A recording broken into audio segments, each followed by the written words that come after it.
we got from the affiliates that I was tripping on because I never ever expected it. They said, there was very, I don't know. I guess I can say it. There was very little communication from HQ to the affiliates. Greg refused to spam them. He was really adamant about never sending the affiliates an email unless it was like crazy specific.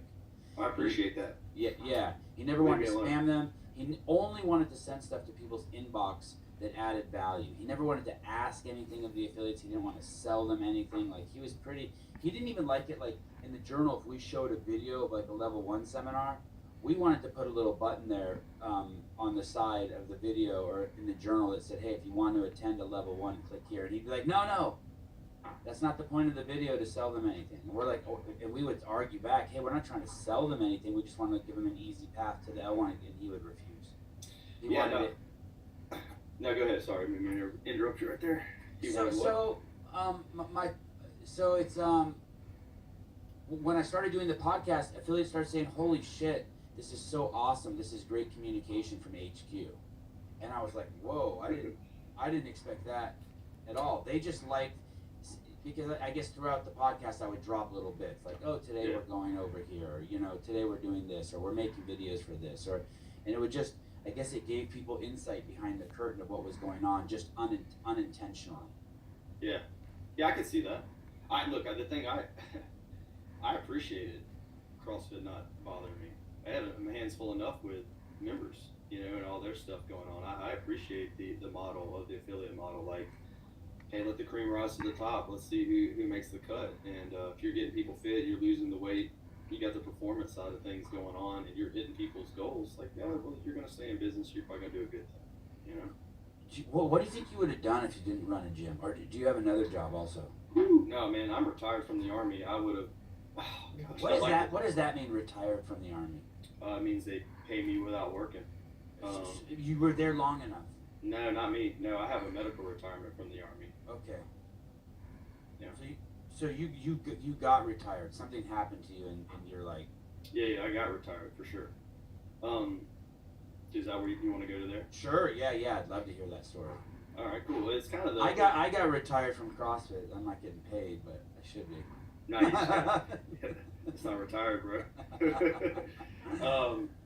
All right, yeah. So that's kind of where my CrossFit thing started. I guess to give it some background, I was in the Army. Spent 3 years in 1st and 25th Infantry Division in the 25th Brigade Support Battalion. Spent another 3 years in the 82nd Airborne. That was my Army experience. Got a couple deployments in, and on one of those deployments, to give you the in-depth one, I did tell you I'd be an open book. I was just to simplify, I was blown up, and you can't tell. Got the shirt on, but if I took it off, you see some pretty good scarring and stuff like that. So I got blown up. I'm trying to stay in the Army for a while. Kind of had the mentality that I was going to be able to bounce back from this, get stronger. I was only 21 when that happened, so in my mind, I'm basically still bulletproof no matter what. And it wasn't the way it turned out. I ended up not being able to hack it anymore, especially in the 82nd, and ended up with a medical retirement. Had some rank in the military, so that's nice. And so the retirement was good enough. It was I would probably have done that. And I did that for a while when I got out. I just sat on my butt with the money that was in my account and cashing retirement checks and being a slug. But that right there is that's how I got retired. And to go into that, just to give you some of what happened back in 2004 in Mosul, Iraq, there was a chow hall bombing, and anybody can check this out. There's plenty of people that talk about it better than I do. I wrote pretty cool stories about it, but I think I actually got all the names of the people that died that day in that chow hall bombing on my Instagram for probably like my last post. I don't put a lot of stuff up there, but that's one of them. And so anyway, one of the missions right there we were doing was training the Iraqi National Guard, along with other all kind of just support ops and stuff like that was going down. But we're training the Iraqi National Guard. There's a group of probably 50 of them in there. They're learning everything under the sun, how to be soldiers. But a guy infiltrates, and I could be off on this stuff a little bit, but a guy infiltrates that unit, He's got a ton of C4, not really a ton, but a bunch of C4 wrapped around him as a belt. We're all in the chow hall. He blows himself up. There's shrapnel that goes everywhere. Something like 13, 14 people died that day, and a ton of them are wounded. I'm one of them that was wounded. How many do you think died? 13 or 14? I want to say 13. It could be 14. I hate to get that wrong and not have Sure. it right off the top of my head, but it was almost 20 years ago. So. Is that the it says the forward operating base, the Merez bombing? Yeah, Bob Merez. Bob Merez is a command sergeant major. His last name was Merez, and they named him Bob's after Johnson. Okay. Yeah, so if you're 14. Yeah, okay, there you go. 4 U.S. citizens, 18 total. Yeah, they had all kinds of people working there. There was like Brown and Root, I think, might have been doing the food for us at that time. So there could have been civilians hurt, contractors hurt, soldiers, sailors, international forces were there too. So there's French, European, Canadian, all kinds of soldiers, sailors, airmen out there. 4 Iraqi soldiers. Total of 22. Yeah, no, I mean everybody that was probably standing at that table died. So you said 22? Yeah, 22 total. 14 soldiers, 14 civilians, 14 Iraqi soldiers. The first 14 were U.S. soldiers. That makes sense. Yeah, so that Hey, what's the longest version of this story you've ever told? You ever sat around and talked about it for 5 hours? No, I don't got time for that story in there. But we can get graphic. I do. I want to go. Fucking nuts, dude. That happened. Yeah.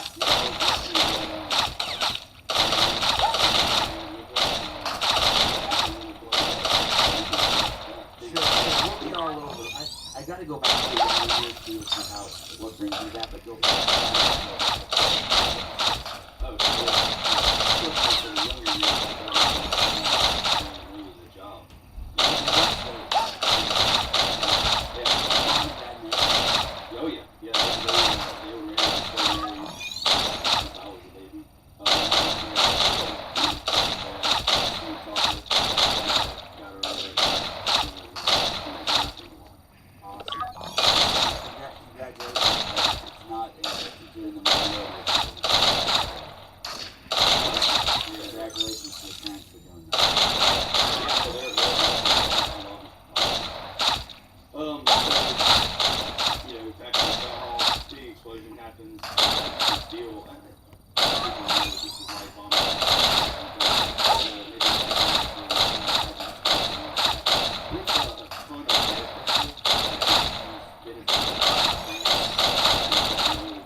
And that's just kind of part of the process you're going through. Like, okay, I can still feel my toes, but I couldn't move my legs.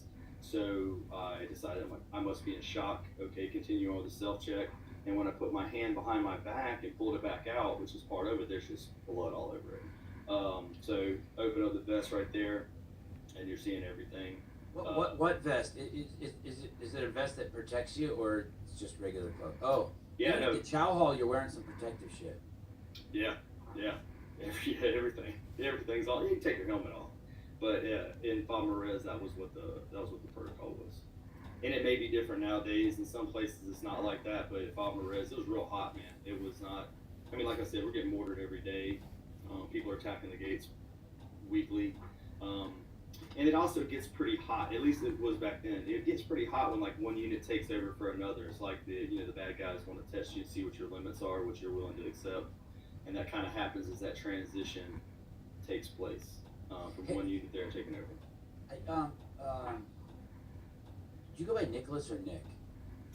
My dad's probably the only person that called me Nicholas, but I'll answer to either one of those, man. All right. Nick, when I see things in life, I just think, wow, people could really hurt. There must not really be that many bad people out there, because people could really hurt people. Like, it would be so easy just to build a drone, put some shit together, and fucking fly that thing into a fucking building where there's, you know, I don't want to say it because I don't want to get in trouble for saying anything crazy, but it would be so fucking easy to hurt people. Any fucking Tom, Dick, and Harry could put together a 5-year plan, get a fucking jet, and fucking fly it into something. I mean, we saw that guy in Hawaii. I don't know if you remember the guy who stole that U.S. Airways fucking giant plane. Thank God he didn't hurt anyone, but he crashed into the ocean and killed himself. But do you remember he was doing flips in a big old fucking commercial jet? Yeah, no, I totally remember the video. It was like, holy fuck, this guy's a beast. Oh, yeah. But that motherfucker could have done crazy shit. People are capable of everything. Right. Just, yeah. So, and when I've flown, I've got to fly private a lot, and I start to see the theater of security. Meaning, we just fly into Canada. Like rich people, like if you're on a private jet, you just do what you want to do. The customs and all that shit just turns to fucking hogwash. And I look at the fucking the turtles and monkeys and just goofballs working TSA, right? They're just metabolically deranged, just fucking don't give a fuck, trying to make $12 an hour so they can get home and go to the movies with their girlfriend. Yeah. How does someone? Is it the same in the U.S. military? It's just. How does someone get in there with a bomb? How did someone? I don't understand. It's like a beehive. You would hope that like a beetle couldn't get in and get the queen. All the other bees would just whoop his ass. How does that happen? Or is it like, come on, Sevan, you just explained it, like. Yeah. I mean, look, like, so there's not. People are smart, man. Okay. People are complete. Okay, people are smart. Anything's possible. If you want to hurt someone, it can be done. Yeah, I mean, look, this isn't going to shine a positive light on the military. So, to all my brothers and sisters out there, don't take offense. But look, and I'm one of these. There's a lot of D students in the military, and that was me. Like, I needed a thing. I needed something to reset. So, to give me some direction. Okay. So people can be complacent, man. People can get comfortable. And that's what they were like when you have one unit come in and another unit transition and they take over. Like that's that check. They're making sure you got your game up. They're the like, are there soldiers at the checkpoint showing their favorite OnlyFans girls, and some guy walks by with a bomb on and just waves at him and he's in? Yeah, no, probably not. But there's. Okay, I'll give you this. Bad. Okay. I'll tell you this. And this is probably shouldn't. Well, here it is. Do you remember those support the troops bands? Yeah. Okay. I'm pretty far enough removed from it. I don't think they're coming after my retirement check. But what we used to do is the pink ones.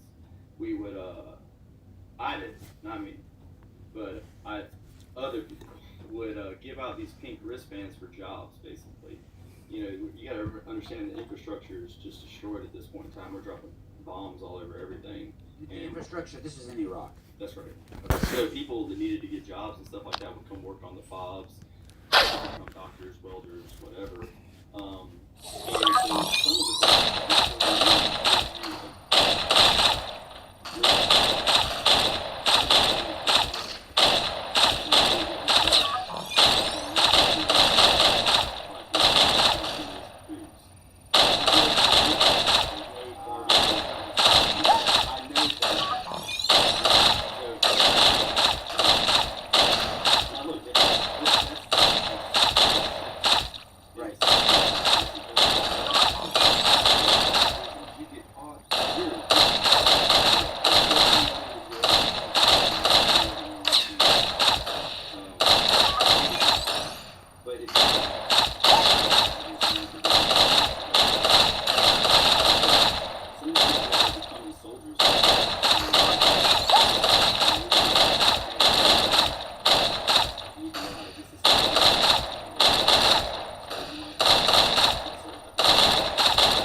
They want to and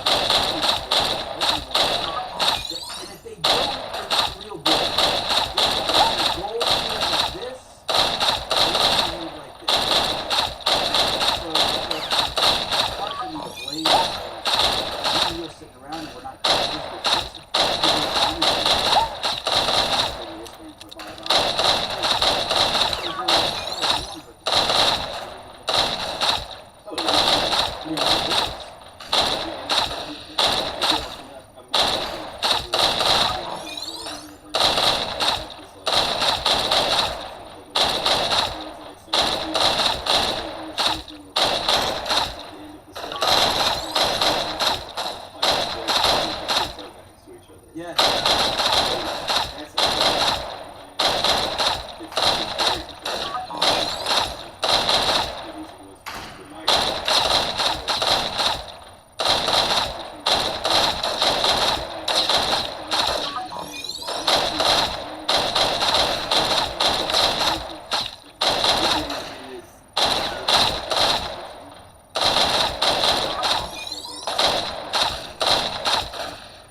That's freaking, like, yeah. 237. So what is that?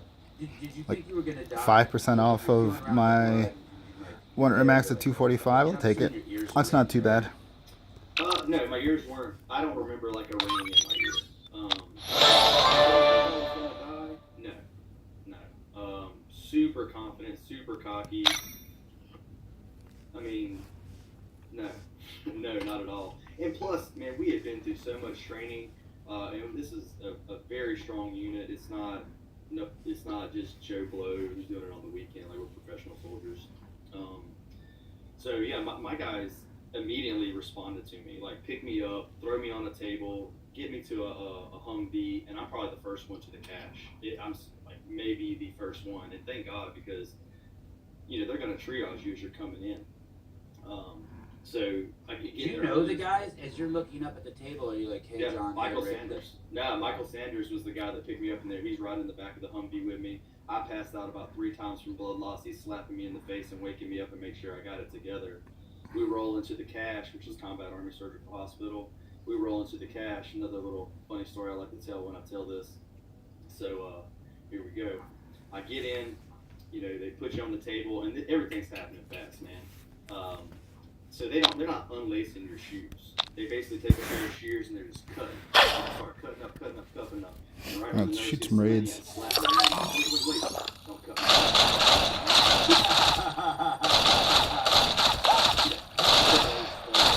She laughed.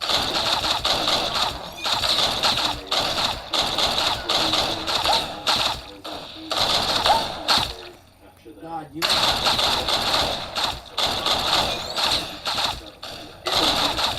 Dude.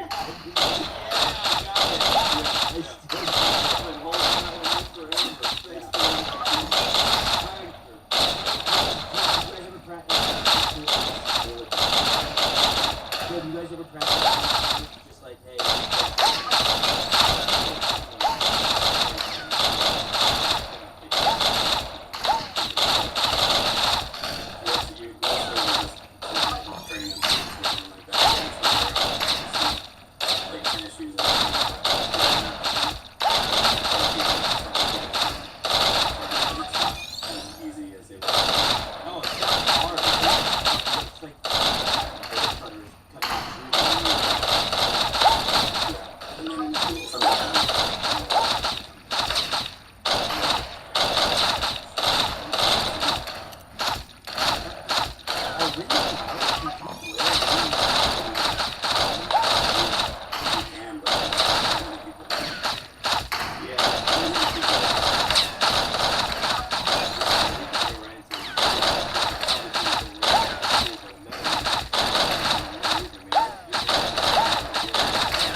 so I picked up like as much extra. All right, 242. That's not too bad. As a matter of fact, it's one of my best rounds in a long time.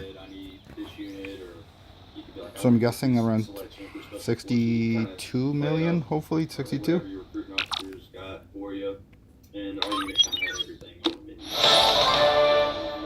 Oh, I forgot. Okay, never mind. And you just re-enlisted out in the country, that was tax-free, so, lots of good incentives. And so you, when you re-enlisted, was it for another 4 years? Mm-hmm. Okay. You said they put you in coma for 21 days? Yeah, medically induced coma for 21 days. Yeah, I mean, it jacked me up. I mean, got blown up, guts are all jacked up, common bile duct got screwed up, lost a lot of intestines, stomach, missing some of that, 30% of my abdominal tissues gone, fractured vertebra all up and down that back just from the impact, lung collapse filled with blood. Like, yeah, I was jacked up, man. And they kept me in that coma because they needed to take my guts out, clean them, cut on them, stitch them up, do whatever they do on the inside, put them back in, and then keep me in. They had, whatever a breathing tube is down my throat, all that kind of stuff. How is your brain? Before, after, right now, what? Any damage done to your brain? No. Like physical damage? No. No. And when they do the initial work, do they fly you out of Iraq, or do they take you somewhere? So the initial surgery was done right there at the Combat Army Surgical Hospital to cash to stabilize. Then I went on a medical Black Hawk to Balad.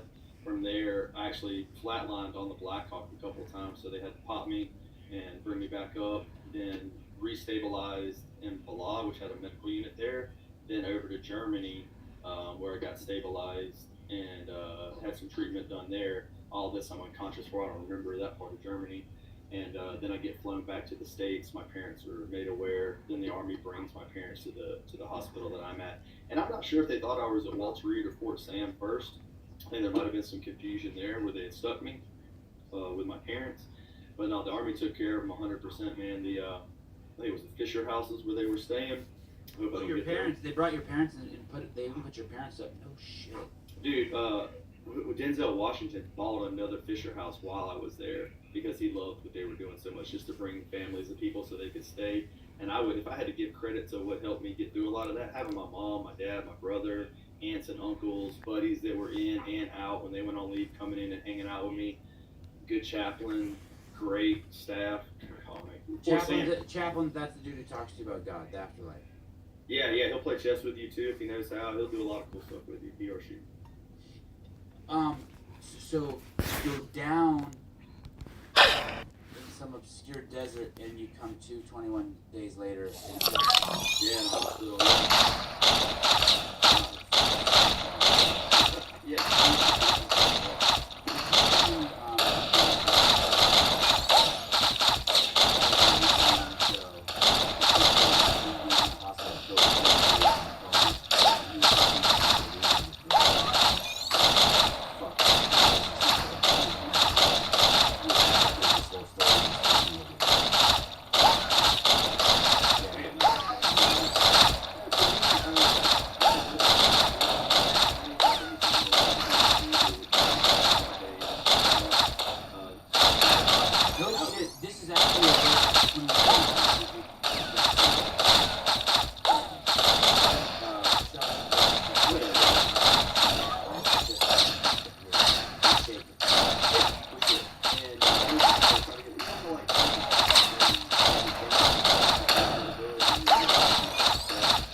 it is.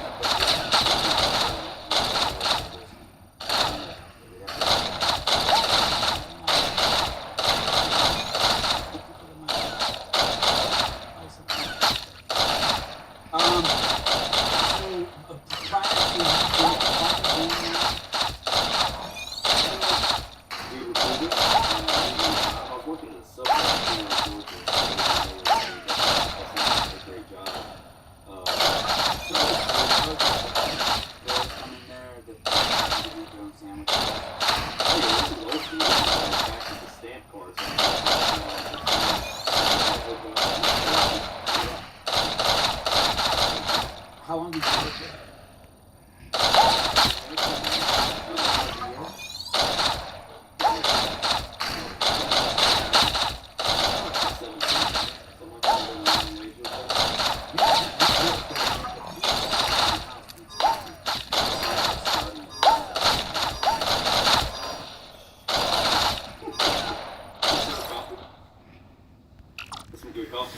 I mean, just to be rude to people.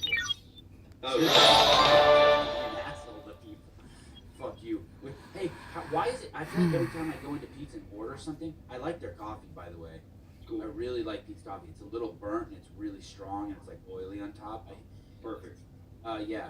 But anytime I go in there, and I don't go in there that often, the coffee's never made. It's always like we're making a fresh batch. Always at Pete's. Well, do they have a big thing of it, or is it like one little cup? It's a big thing. It's the big thing. And I hate it when I go to Starbucks and I order something and I see them making a pour over. I'm like, dude, listen, you jackass.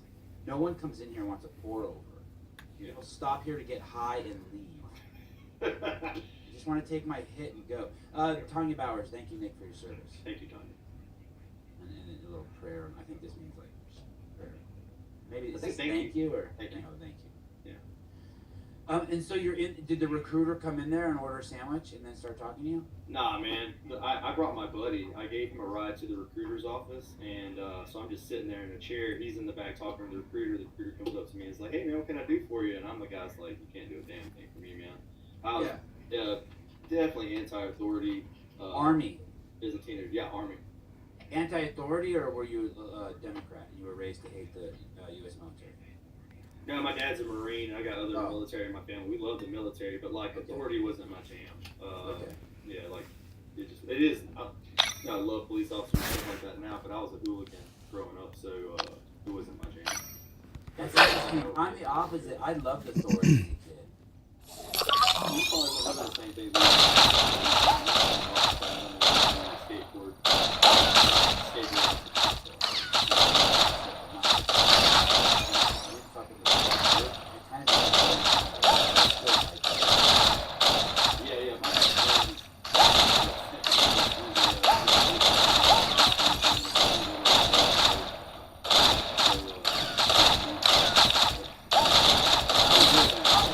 Pulled me over. I was turning the car off. We're fine.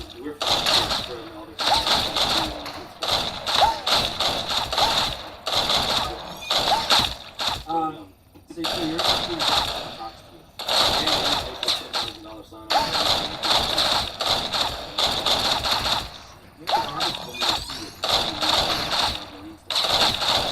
I bought a train.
Did the explosion change you?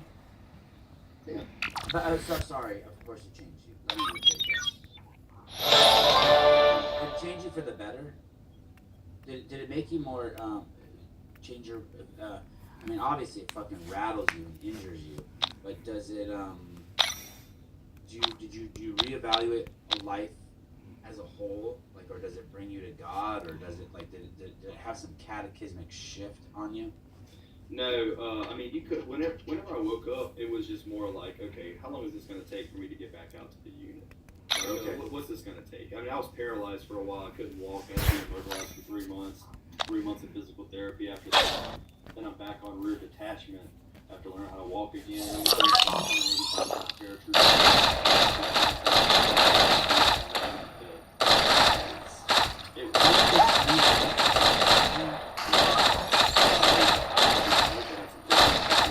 You might.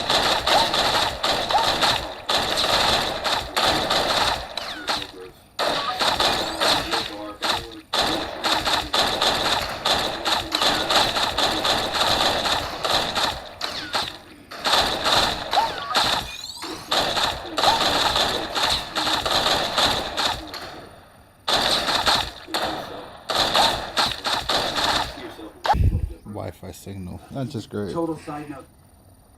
Anyone out there who runs a jiu-jitsu school, or any parents who are going to take their kids into the martial arts, I don't know what the fuck is wrong with you. You let kids be out there with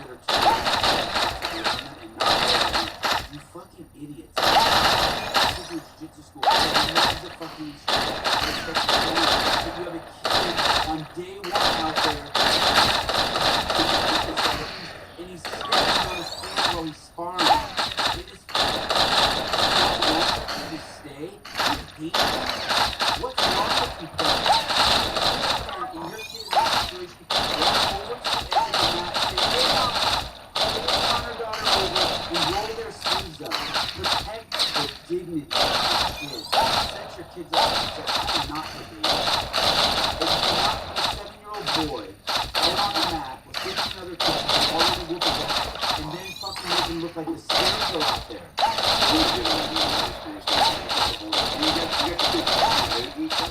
All that shit. Figure out humility.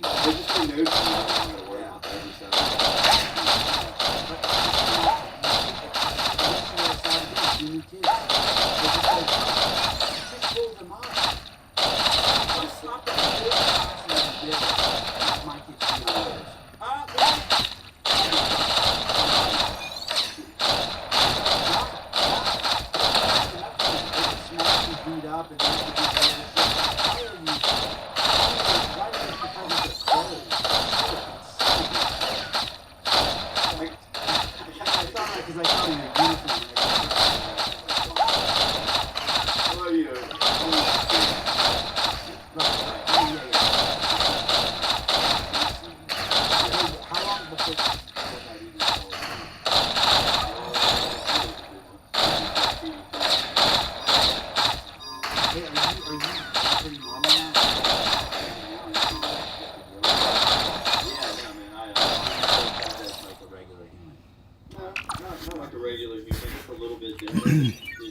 Well, that round sucked. Got the Wi-Fi signal. Oh, right, Alright. okay. Because So- you have sections missing that may have, We got 3 minutes till the contract window opens, so I'm just gonna hold off are and you wait for on that. like certain nutrients then, the rest of your life? Yeah, meats, vegetables, nuts and seeds, some fruit, low starch, no sugar. Ah, yes, I've heard that before. It's interesting how that works. You're not on any medication for your track? No. Crazy. No, I've been able to manage it with diet nutrition. I mean, look, this is coming from long-term prescription of Nexium, B12 injections, iron deficiency, because there's chunks of my intestine that are missing. I have a nutrient absorption issue, so you just gotta pack it in, man. You gotta eat. It's harder to gain weight because I'm missing intestine, missing some stomach, but you know, you eat, then you keep eating, you eat a little more, and just make sure you're keeping crap out of it the best you can, and it'll help. I mean, I had pancreatitis for 1 week out of the month for like years, and that's What is that? Well, when you look that one up, you're going to find out that it sucks, but you're basically vomiting up the bile to digest your food. Oh shit! And eventually it went away. You found the right things to eat that, so you don't do it. Yeah, I was prescribed a diet, a bland diet, no fat diet kind of thing, mimicking the Mediterranean kind of style diet the best you can, I guess. No alcohol or anything like that. And I followed it to a T, and was still having issues, still getting pancreatitis, getting in there, and it's rough, you know. And then what really sucks is you talk about this. It looks up there with like alcohol abuse. It's probably real similar to Crohn's, that kind of stuff. But when you're talking to the doc and you're like, hey man, I'm listening to everything you say, it's just still not working. They think you're a closet alcoholic. You know, they just don't believe you that you're not drinking. So. You get out in the sun a lot? You go outside a lot? I try. Yeah. Yeah. Why do I not look tan enough for you? No, you don't. I'll work on it. You look really good. You look lean and mean. Thanks, Right man. eyed. But I'd like to see a little more vitamin D on you. I'll work on it, man. So you, when you before you went into the army, did you do any fitness stuff? Did you play any sports? Yeah, I played baseball in high school. Any kind of sports with friends and stuff like that. Sure. And did you have any inkling at that point that you liked physical activity, or was it more like you played baseball just to be with your friends and throw the ball and hit it, or did you like feel any like, oh, this is fun, I'm digging like, when did you start to build a relationship with your body, like, I'm gonna move this thing? Probably as soon as I started liking women. I mean, you want some muscles then. So I remember having the little bench outside under the carport with like the concrete weights. Like filled with concrete. So as many of them as you could stack on that skinny bar. Do a ton of bench press, followed up by some push-ups, crappy pull-ups that you can do and stuff like that. But that'd probably be the extent of it. And then just playing sports. And then, so you were already developing fitness habits. Didn't know it then, but sure, yeah. Yeah. I didn't know it then either, but still did it. Like in the kitchen, I got kicked out of the house at 16, and in the place where I live, I put a bench press in the kitchen. That's legit. Right, you know what I mean? And then just like dudes would come over, and like no matter what you were doing, even if you were drinking beer at 16, like someone was always on the bench fooling around, or there was some contest, or right. I didn't have a lot of weight, but like usually max reps. So then you go into the army, and what do you think is there a fitness program and the requirements they demand? Do those intrigue you, or do you have any ego in the game where you're like, hey, I'm going to graduate from my class the most fittest, or anything like that? Yeah, no. I looked at the army as a second chance. I kind of had a chip on my shoulder. In hindsight, you look at it as a second chance, or even when you went in there? No, going in. Wow. I knew this was going to be. So you were maturing at that point. You were maturing. Okay. Yeah, for sure. I mean, I dropped out of high school and got a GED. It wasn't my thing, and I was being a knucklehead, getting in trouble and stuff like that. So when the army was an option, I looked at it as a fresh start. And the funny thing about it for me was, I'm always embellishing stories that I had when you're just talking about chat. And then I found out, really, I kind of just realized that and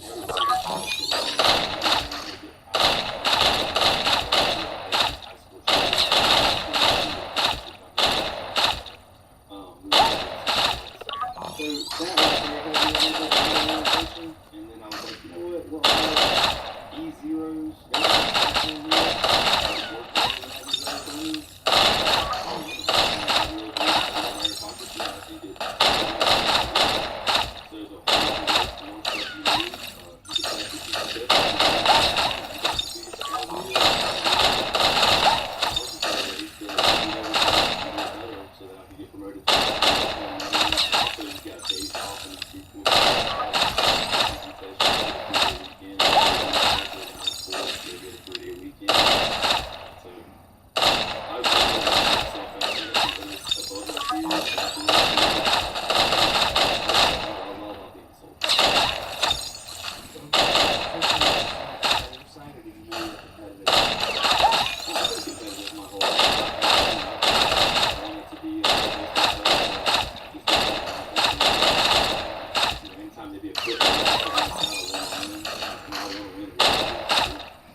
That's just his school that he's got to go to get promoted. And he'll get more money if he passes his test. He'll get more money. He'll get a rocker on his rank, and he'll be able to be a platoon sergeant. Will he have less time to listen to this podcast? He'll have more time to listen to this podcast. Good luck, buddy. Good luck. Okay, so where were we? So,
So she was going there where she lived in Austin, and whenever they heard about my GI issues, and they're hearing about paleo and stuff, I listen to the docs, we're doing all kinds of stuff. I'm still dying, basically. She was like, hey, you guys should try this paleo thing. It basically will fix anything for you. And that was the mentality then. But it did for me. I mean, when we were reading the testimonials from the Rob Wolf, it sounded so much like the iPhone. We were like, hey, we'll try it. My wife the first thing they were trying to do was push everything, trying to be super healthy. So we CrossFit 3 to paleo.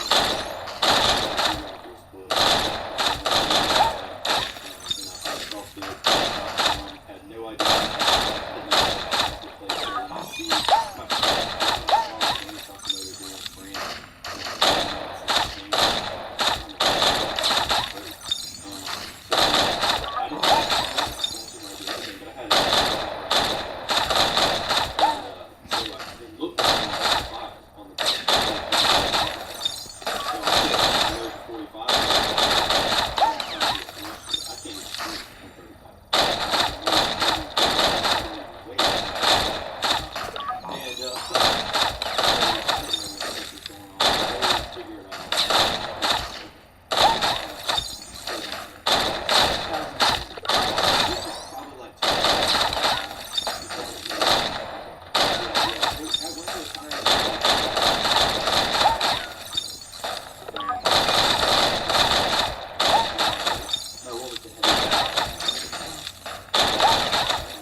it, or did you just doing it all at home? I did it all up at home. I bought all the stuff. I went to Roadside, would buy like the military kit, drop a couple grand on something, or whatever I could spend. $800 at the beginning. But I started getting stuff, you know, kettlebells, bumper plates, you know, whatever I could get. Building some stuff from like the articles from the journal where it's like, Right. So I was doing all those things. And yeah, I did join an affiliate after I was done.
guess you saw the diamond in the rough kind of stuff. I mean, because I don't want to say I was like moping around being depressed. I definitely had a smart guy. I was going to school, and I was still doing stuff, but I wasn't where I am now. I wasn't having the same kind of motivation I have now. I wasn't as much of a go-getter, but before that, in the military, I was, so I hadn't let go of that yet. It's not like I thought I wasn't going to be something someday. I just knew I had a setback and was sitting in there moping in my own BS, Right. And then so when you start doing CrossFit, so first you do the diet. Mm-hmm. Some CrossFitters tell you to do the diet, and then that leads you to a video of Annie, and that's when you do that, and that's literally, it's kind of funny. That's what I saw the Nasty Girls video that Annie and Nicole were in, and that one I was like, huh, the fuck is this? It's hard. Yeah. But I thought exactly the same thing that you did. I thought, oh, I'll just go out in the backyard and do this. I'm gonna find something that's like rings and do this. Yeah, and I had a kettlebell, so there was a lot of cool stuff you could do there. In the CrossFit Journal, man, oh gosh, it had everything. I mean, if you go back to 2004 stuff, it's still amazing information. I mean, dude, when I was getting ready for my L1, I went to the very beginning of the first published journal article that I could find. I want to say it was a 2003 or 2004 piece, and I read everything that the journal put out from that date to current in 2012. Every PDF, everything, multiple times. I still have the laptop that I downloaded all that stuff. So that if the internet went out,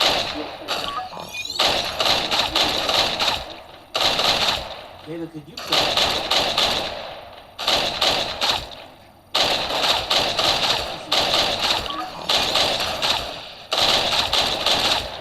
this guy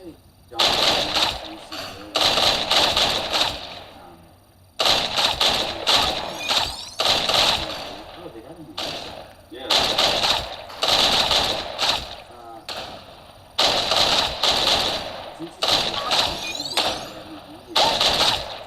They got a meeting.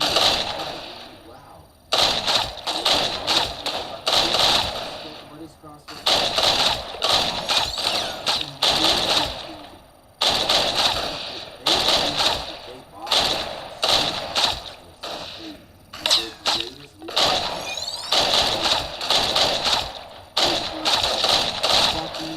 Mind-boggling. For those who don't know, I say with all humility, than anyone else. Up there too. He's got a lot Oh yeah.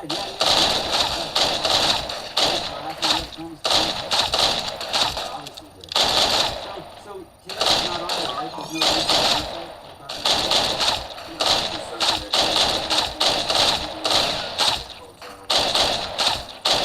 throw that link up there. I can 50-yard line to be the greatest CEO across the town in the last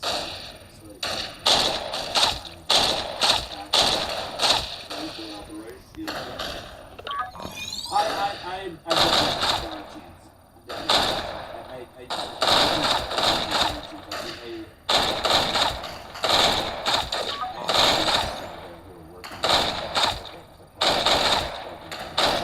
They don't know example, I always think they bought but they bought the hell's out. So they're still looking at manufacturing. That's not what CrossFit is. It's a lifestyle. It's not a fucking Orange Theory. Just I know. oh my god. Yeah. Hired him, it was like, dude, did you bring him to destroy words like Yeah. it's just like, dude, we're about saving lives over here. Well, you heard What are you talking about? You and Bob talked about it. So, CrossFit is a methodology, so it's information. So the ownership of it is not really ownable. And all the information's been given away for free. Well, CrossFit didn't invent those. Right. But they. And Greg would be the first to have said that, right? We all said that. No one. They packaged it in a way that.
look, and he, CrossFit training just put something up 2 days ago with Chuck Carswell as being trainer. He was there at my L1, he was there at my L2. My L2, me and my wife went to together, and it was his 300th seminar. That means 300 weeks. All right, fun times. Got to get ready for tournament. You know what I mean? So that's years. See you later. Right there. And I wrote it. They pinned the comment up that I put up in. Oh, that's the one. I'm one of the pinned comments in there too. I don't know if you can find me. And I wrote it twice, or real quick. So there's some typos in there, but